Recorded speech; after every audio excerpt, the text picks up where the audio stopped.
Welcome back to the Deep Dive. Today we are opening up something that, at first glance, looks like a list of rules for a dinner party. Right. But it turns out to be one of the most significant legal and spiritual documents in history. We're looking at Surah Al-Ma'idah, the 5th chapter of the Quran. It is, it's a heavy hitter. And I really don't use that term lightly. I mean, if you just look at the title, Al-Ma'idah, it translates to the table spread. So naturally, you think of a feast. A celebration, something inviting. It is inviting, but if you dig into the source material we're using today, specifically the classical Tafseer or exegesis of Ibn Kathir, you realize this chapter functions less like a menu and more like a final seal. A final seal. It's the closing argument of the Quranic revelation. Okay, let's unpack that immediately, because usually when people think of this chapter, they think about dietary laws, what's halal, what's not. You're saying the timing is the real headline. Absolutely. You have to understand the chronology to get the weight of it. There's a narration in our sources from Aisha, the wife of the Prophet Muhammad. She's speaking to a man named Jubair bin Ufair. And she asks him, Do you read Al-Ma'idah? just, checking if he's done his homework. Exactly. And when he says yes, she tells him something profound. She says this was the last surah revealed. The very last one. So this is the final software update. That is the perfect analogy. No more patches after this. And her instruction to him was very stark. Whatever permissible matters you find in it, then consider them permissible forever. And whatever impermissible matters you find in it, then consider them forbidden forever. That really raises the stakes. We aren't just reading suggestions. We're reading the finalized terms and conditions of the faith. Precisely. And that's our mission for this deep dive. We are going to wade through the density of these commands, from the nitty-gritty of hunting with falcons to massive concepts of justice and theology. And it is dense. I was looking through the notes on Ibn Kathir, and he breaks this down verse by verse, combining the Quranic text with hadith and historical context. It's a whole tapestry. It creates a complete picture. So let's jump right in, the specifics. The chapter opens with a command: fulfill your obligations. That's verse 5.1, and the Arabic word used there is key. Ibn Abbas, one of the greatest early scholars, he interprets obligations here as covenants. Covenants. That sounds much more formal than just chores. It is. It's contractual. Ibn Abbas explains it refers to the boundaries Allah has set, what's permitted, what's prohibited, what's ordained. It's saying, you have entered into a contract, honor it. And immediately after setting that high-level contract, the text goes straight into lunch. In a way, yes. Verse 5.3 gives this very specific list of prohibited foods. And looking at Ibn Kathir's notes, it's quite graphic. It's not just, don't eat pork. Yeah, I saw that. It starts with dead animals, or al-Maidah. Which means animals that die without proper slaughter. Ibn Kathir explains the reasoning. It's about the blood. If an animal dies naturally, the blood clots in the veins. So the toxins are trapped inside. Exactly. The slaughtering process is designed to drain that blood. But the list gets so specific about how they die. Strangled, beaten to death, falling from a height, gored by horns. It's like a list of violent accidents. It's covering all the bases. Basically, if it wasn't slaughtered with intention, it's out. But there's a fascinating exception here, the wild beast rule. Oh, right. This is the partly eaten clause. Yes. So imagine a wolf attacks your sheep. It bites it. Generally, that animal is forbidden. However, I love a good loophole. if you reach the animal while it is still alive, and the text is specific, is it moving a leg or a foot? So there are signs of life. Right, and you slaughter it properly before it dies, it becomes permissible. So you got to be quick. You're in a race against death. You are. But it emphasizes that the human act of slaughtering in God's name is what makes it lawful. There was one other detail in the source that surprised me. It's a bit graphic. It's about the fetus found inside a slaughtered animal. Ah, yes, the 2 for the price of 1 question. Right. Is that fetus halal? Or is it dead meat because you didn't slaughter it separately? It's a classic question. And according to the hadith cited by Ibn Kathir, the Prophet said its slaughter was fulfilled when its mother was slaughtered. So it's covered by the mother's slaughter. Exactly. It's considered part of her, it's efficient, but it also follows a certain logic. Okay, moving away from food. The list of prohibitions also includes something called al-azlam, arrows. Yes, and this is a fascinating glimpse into pre-Islamic Arab culture. They used to have these 3 arrows they'd keep near their idols, like Hubal in Mecca. And these weren't for shooting, right? No, for decision-making. One said do, one said do not, and one was blank.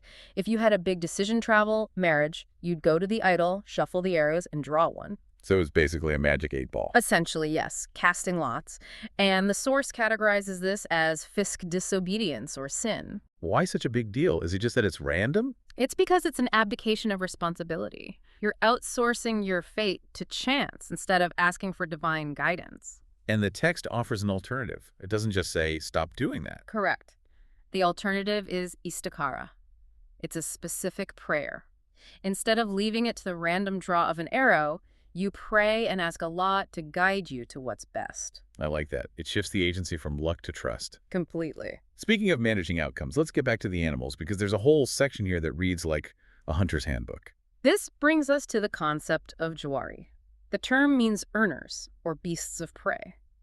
Trained dogs, falcons. And the rules are so specific. It's not just send the dog and hope for the best. No, it's very procedural.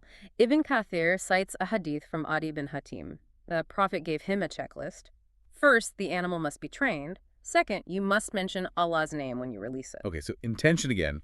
You say, Bismillah, release the falcon. It catches a rabbit and kills it. Can I eat it? Yes, even if the bird killed it. But, and here's where it gets really psychologically interesting, there is a catch rule. The crucial exception. If the dog catches the game and eats from it, you can't eat it. you can't. Why? If the dog is trained, and I said God's name. The reasoning is about the dog's intent. The Prophet said, if he eats from it, I fear that he has caught it as prey for himself. Oh, that is fascinating. So if he eats, he was hunting for his own hunger. Exactly. He was acting as a wild animal. If he holds it for you without eating, he was hunting for you. It changes the nature of the act from instinct to disciplined service. That's incredibly nuanced. It's about the psychology of the dog. It is. And there's also a weapon rule for arrows or spears. The sharp edge versus the blunt side. Exactly. If the sharp edge pierces the animal, it's halal. But if the blunt side hits it and the animal dies from the concussive force, It's considered beaten to death. and therefore forbidden, it has to be a clean cut. It's all consistent. Okay, so we've got the menu sorted, the gambling rules, the hunting manual, and then right in the middle of all this, the Surah drops what might be the most famous verse in the entire Quran. The verse of perfection. This day I have perfected your religion for you, completed my favor upon you, and have chosen for you Islam as your religion. It's such a pivot. We go from don't eat roadkill to mission accomplished. It is the emotional core of the surah. And Ibn Kathir sets the scene because the context is everything. This was revealed during the farewell Hajj. The Prophet's final pilgrimage. Yes, on the day of Arafah, which happened to be a Friday. So you have the holiest day of the year, in the holiest place, on the holiest day of the week. There's a story in the notes about a Jewish man talking to Umar bin al-Khattab about this verse. Yes, the man tells Umar, if this verse had been revealed to us, declaring the perfection of our religion, we would have made that day a national holiday. He recognized the magnitude of it. He did. A declaration that the divine connection is complete. That's huge. And Umar's response is so classic. He basically says, we know exactly when it was revealed. We were there. But there's a bittersweet note. The source says, while people were rejoicing, Umar actually cried. He did. Why? It's good news, isn't it? It is, but Umar had this sharp intuition. He said, nothing becomes perfect, but it is bound to deteriorate. But more deeply, he understood the implication. If the religion is perfect, The revelation is ending. and if the revelation is ending, The messenger's leaving. exactly. Yeah. He realized this verse signaled the end of the prophet's mission and, by extension, his life. While everyone else saw an achievement, Umar saw a farewell. That gives me chills. It really contextualizes why this is called the final covenant. It is. It's the goodbye letter. Okay, moving from the emotional to the ritual, segment 4 covers wudu, or ablution. Yes, verse 5.6. This is significant because Al-Ma'idah is the only place in the Quran where the steps of wudu are so explicit. Wash the face, hands to the elbows, wipe the head, wash the feet to the ankles. Now, I have to ask about the controversy mentioned in the text. Regarding the feet, washing versus wiping. This is a major point in the Tafseer. The Arabic grammar can be tricky. Does the verse mean wash your feet or just wipe your wet hand over them? And what's the verdict in our source? Ibn Kathir is very firm. He relies on the hadith to clarify, and he says washing the feet is absolutely required. The evidence he uses is pretty stark. A warning about the heels. Right. The prophet saw people doing wudu in a rush, leaving dry spots on their heels, and he called out, "Save your heels from the fire." Wow, that's intense. The implication is that an incomplete washing is a serious negligence. You can't cut corners. But it's not just about fear. There's a really cool, almost sci-fi image in the source about the reward for this. You mean the glow effect? Yes, let's call it that. The prophet mentioned that on Judgment Day, his followers will be identifiable by their radiant appendages. Their faces, hands, and feet will shine with light from where their wudu water reached. So the advice is, extend the washing, increase your glow. Precisely. It turns a chore into a metaphysical investment. But the text is also practical. It asks, what if there is no water? Or if you're sick and can't use it. Then you perform tayammum. You use clean earth. Strike the dust, wipe your face and hands. It's fascinating. We think water cleans, but here, dust cleans. And the source makes a beautiful point. Allah does not want difficulty for you. He wants purification. If water isn't available, the earth itself becomes a purifier. The ritual continues. That connects back to fulfilling obligations. The obligation stands, but the method is flexible. Exactly. And let's broaden the scope. What about how we treat others? Segment 5 gets into justice. Verse 5.8. This is a pillar of Islamic ethics. Let not the enmity of a people make you avoid justice. This is a tough one. The context here is key. Who were they hating? The idolaters of Mecca, people who had persecuted them, driven them out of their homes, and blocked them from reaching the sacred house. That's a massive grievance. Right. It would be so easy to say, well, they hurt us, so we can treat them unfairly. They started it. But the command is absolute. Be just. That is nearer to piety. It separates personal emotion from legal justice. Even if you hate them, you must be fair. And this leads to the rules on interfaith relations with the people of the book, Jews and Christians. It's a delicate balance, social integration on one hand and theological distinction on the other. On the social side, it's pretty open. Yes. The text explicitly permits eating their food, provided it's slaughtered properly, and marrying chaste women from among them. Which implies a level of trust and coexistence. You don't marry people you can't live with. Correct. It builds bridges. But, and here is the hard line, in the text, social permission doesn't mean theological agreement. Verses 5.16 and 18 are blent. Yeah, they don't mince words. It refutes the divinity of Jesus directly. It refutes the claim by saying, simply, that Allah could destroy Jesus and Mary if he willed. That's a stark way to put it. It highlights mortality. The argument is, if he can be destroyed, he cannot be God. And there's another claim refuted. The idea that a specific group are the children of Allah. Right. The claim was, we are the children of Allah and his loved ones, implying a special status. The Tafseer provides a logical argument against this. It asks, if you are his children, why does he punish you for your sins? Ouch. That cuts deep. It's rigorous logic. The argument is, you are humans, created like everyone else, subject to the same laws. There is no status that exempts you from accountability. And accountability brings us back to covenants. The source talks about what happens when people break them. It mentions hardened hearts. It references those who abandon parts of their message. The consequence isn't just punishment, it's internal. Your heart becomes hard. You stop feeling the truth. And socially. Socially, the text says this leads to enmity and hatred between sects. Broken covenants lead to internal hardness and external conflict. It's a powerful diagnosis. We're almost at the end, but there's one last story we have to tell. The divine protection. This is the story of the Bedouin attack. The prophet was sleeping alone under a tree. He had hung his sword on a branch. A Bedouin man, Gareth bin al-Harith, sneaks up, grabs the sword, and unsheathes it. He wakes the prophet up. Imagine that scene. You wake up unarmed, and a man is standing over you with your own sword.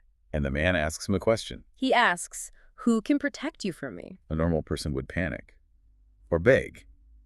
The prophet's answer was just one word. Allah. He didn't scream it. No, he said it with such calm, such absolute certainty that the Bedouin was shaken. He was so taken aback by this lack of fear that he actually lowered the sword. That is the ultimate example of trust. Trusting God over a literal blade at your throat. And that ties the whole surah together. Whether it's trusting Allah to tell you what to eat or trusting him for your life. It's all part of the covenant. Exactly. Al-Ma'idah is the final seal. It's saying, here are the rules.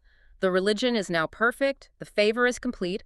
Now the ball is in your court. Fulfill your obligations. The source material paints a picture of a faith that permeates every aspect of life.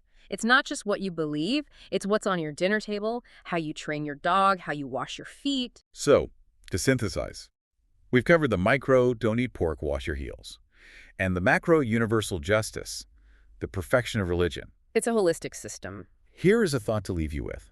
We talked about the verse of perfection. This day I have perfected your religion. It sounds like a gift, but I want you to think about the relationship between perfection and responsibility. Go on. If the system is perfect, as the verse claims, then any failure is no longer a failure of the system. It's a failure of the user. That is a heavy thought. If the religion is perfect, does that mean the entire burden of maintaining it now falls on the believer? If it breaks, it's because we broke it, not because it was flawed. Nothing becomes perfect, but it is bound to deteriorate. Perhaps the deterioration comes when we stop fulfilling the obligations. Something to mull over. Yeah. That's it for this deep dive into Surah Al-Ma'idah. Until next time. Stay curious.